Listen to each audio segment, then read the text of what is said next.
My name is David Wood, RMT, Rail Maritime and Transport Union. I'm also a member of FOSBR, Friends of Suburban Bristol Railways, a member of TFGBA, Transport for Greater Bristol Association, and Travel Watch. There's a picture of my dad. He was in the Oxfordshire and Buckinghamshire Light Infantry, just after or sometime in the war years. My mother had it hanging around the house somewhere, and I was given it and I've kept it in my wallet. Seeing his face, I suppose there is a resemblance in the family with my children. You know, there's familiarity there. I write an article in the Evening Post every Monday, got my own column. And when they knew I was leaving, they asked if they could send someone up to write a story about me and my retirement.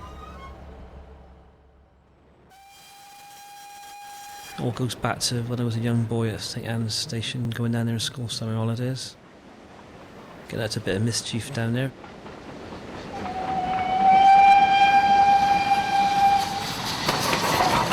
We were drawn down there because of the steam trains. We used to love seeing the steam trains go by. Although we shouldn't have got on the track, we did. We used to put a penny piece on there, stand back, watch a train go by, and go looking for the penny piece. And it was all squashed, and it was hot, and we used to think it was hilarious.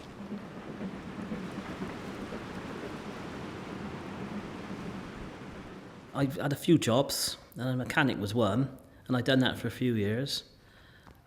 Married, young children, mortgage. So I left one form of transport, working on cars, and then I went on another transport on the railway.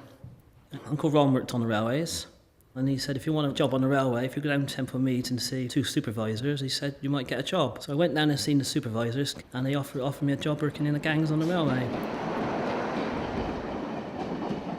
Never thought for one moment I would be joining the railway and doing 32 years service.